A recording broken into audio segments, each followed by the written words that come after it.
No way they do this, as a recently available player has the league in quite a stir over who will trade for him, which means a never-ending trade target on one Canucks back just gets even bigger if Vancouver were to make a trade. But should they is the big question on everyone's mind, and we're going to hop into all that on this episode of Canucks Digest. But first, if you're enjoying this Canucks content, you want to stay up to date on all things Canucks, you guys did a great job at helping us get over that 8,000 subscriber mark, so thank you guys very much for that. If you want to stay tuned for everything Canucks related, make sure to subscribe and hit that bell icon. And with that, let's hop straight into the first topic of the day, which is no way that they do this. So recently, Yegor Chinnikov's agent came out recently saying that I had some misunderstandings with the coach during the season. Now I would be glad to have a trade as per his client's words, and I would like to move to a different location. Will I return to Russia? As long as I can play in the NHL, I will keep developing here. Tagging the Blue Jackets as well at the end there. So Chinnikov is on the trade block and has requested a trade.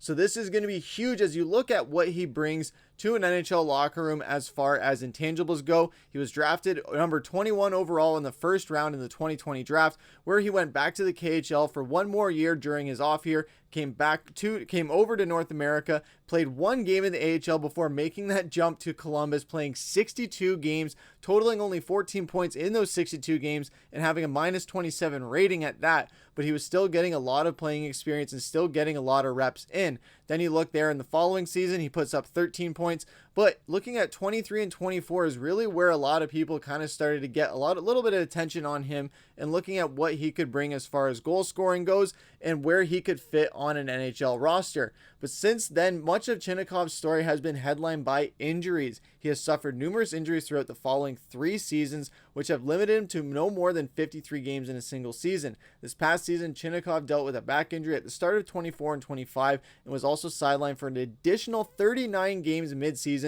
due to another upper body injury. Now, the story that came out about that injury and what that kind of meant as far as the relationship with the Blue Jackets led to why he is probably on the trade block. But looking at when he is healthy, he can bring a lot of production to an NHL lineup. He scored 34 goals and 37 assists for 71 points in 175 total NHL games. So when he's healthy with the influx of wingers on the Blue Jackets, he is searching for a new home where he has one season left on his contract at $2.1 million AAV. So when we look at his contract, yes, they will have to take on a bit of that salary, and the Canucks don't necessarily have a lot of cap space left. They have just a little bit more than that to work with at $3.2 million. So if the Canucks wanted to, they could go out and make a trade for him right now. And he is an RFA, so the Canucks would probably have to give up a decent amount for him as far as draft compensation when they just got some draft picks. And the Canucks are in a bit of fire sale mode. So with them going into that and buying him in at $2.1 million, that brings that cap space down considerably, where they don't have anything to really work with throughout the regular season unless they go into the LTIR pool if there are some injuries, but hopefully we don't have to deal with any of that. But if that's something that is available for the Canucks, they can take advantage of it. Even though Jim Rutherford has said that they don't want to dip into that, it could be potentially something that they do look into. But overall, when you look at his contract, it's $2.1 million isn't too crazy, but he is in the last year of that. So the Canucks could be looking at this as a one-year rental depth signing to kind of fill in a void that would help relieve some cash flow problems. And as far as relieving more of those cash flow problems, we know that Canucks are looking at trying to move some more players. They're trying to get some cap space freed up because they don't have a lot to work with. And you can't help but wonder that all of this is to go out and extend Quinn Hughes, whether it's this season or next season. Probably not this season because they don't have the cap space to do anything for that.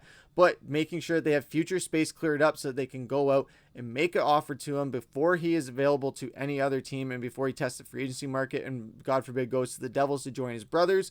But that's something where I can't imagine that all of this is happening without them thinking about trying to re-sign Quinn Hughes for a massive contract. Probably will be the highest paid defenseman in the NHL when that contract comes his way. So they want to make sure that they have a lot of space, not just to make sure they can get a signing for him and afford it year by year, but to a point where they can afford it year by year and still have money to go out and get pieces around him. They're not just going to be hampered down, forking out a bunch of money, just him, and not being able to pay anybody else to play around him. Quinn Hughes is fantastic, but he can't do it all. We know he tries to do it all, and sometimes when he tries to do it all, that's when the Canucks get into some really tough spots because they're asking too much of him. You don't want to be in a situation where you extend him and you have no money left to get anything around him, and he's just skating around in circles around all of his teammates trying to make something happen. So with that, Vancouver is making a lot of moves. We saw Dakota Joshua get traded, which absolutely broke my heart. I know he had a bit of a weaker year last year, but he was coming off of that cancer recovery, so he is going to be in line for a big bounce back this season.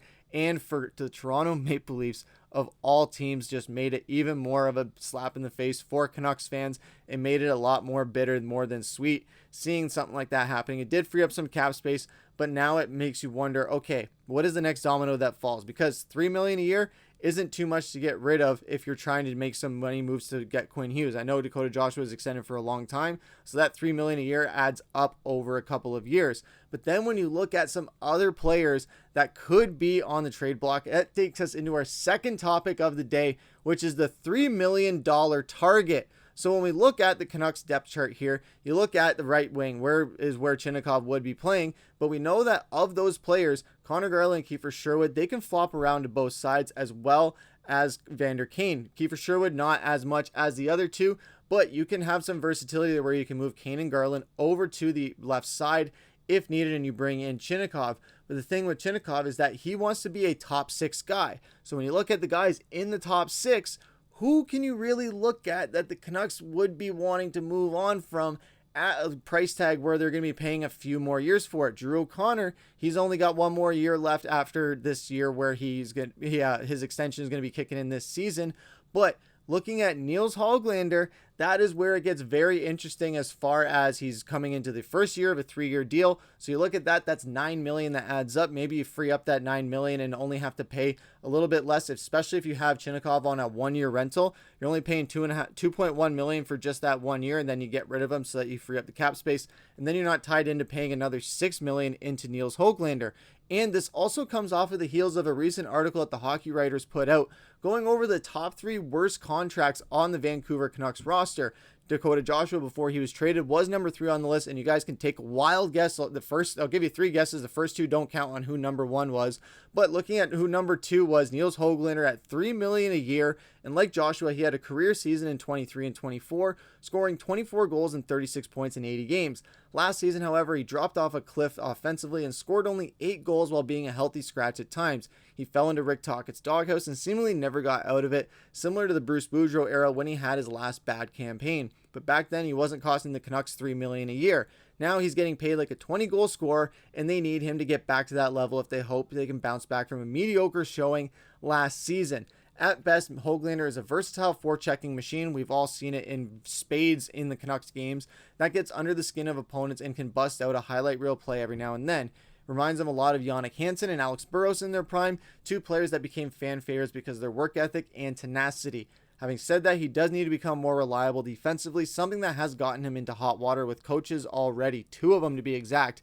And that's one thing that was never an issue with Hansen and Burrows, who were 2 of the best two-way players of their time. The thing is, that wasn't the problem back in 23-24, so if he can return to this level, he could land on the best list next year alongside Joshua too, but this was published before the Joshua trade, so Joshua will not be on that list. But Höglander, if he sticks around, has a chance to be on that list. But with that, Vancouver has had almost rumblings of Nils Höglander being moved out of Vancouver for a while. It seems like ever since I started on this channel, Nils Höglander talks have been just never ending as far as moving on from him, trading him, not re-signing him, letting his contract go out, all the other things in between.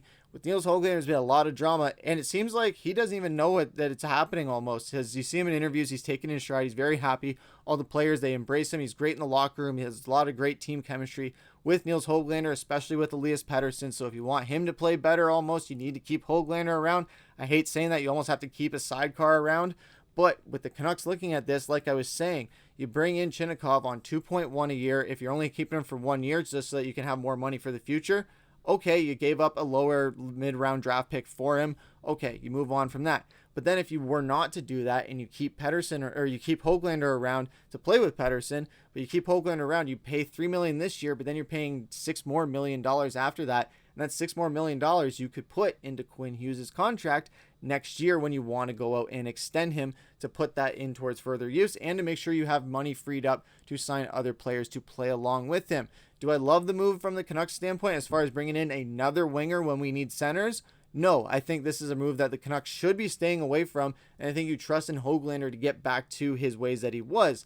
However, if we're looking at a business standpoint, I think this is something where Canucks front office is looking at it as far as pinching pennies and trying to keep Quinn Hughes around on a big contract where he's going to get the highest paid defenseman in the league. That's something where I can see this making sense. But from a fan standpoint and with my heart, I don't see this being a logical move for the Canucks. And I trust in Nils Höglander be able to bounce back like he was able to do in 23 and 24. But what do you guys think about all of this down below in the comments? Do you guys like the idea of going and getting Chinakhov? Do you think he would be an upgrade over Nils Höglander? Do you think Höglander is the guy that you trade in order to get a guy like him? Or you think you're able to get Chinakhov over for just a draft pick and you're able to keep both of them on there? But that begs the question of what do you do with all those prospects and the depth chart that we have with the Vancouver Canucks and all the wingers that they have going on, especially when Chinakhov wants to be a top 6 guy. Jake DeBrusk isn't necessarily a bottom 6 guy on this Vancouver Canucks team. And Drew O'Connor, he could be a bottom 6 guy, but Nils Höglander definitely is not, even though last year played a little bit like one at times. But let us know what you guys have to say down in the comments below about all of this and what other moves you want to see the Canucks go out and make. Stay tuned for another episode coming later on tonight that Mark's going to be dropping as well on another potential target for the Canucks. But for now, I've been your host, Griffin. Take care.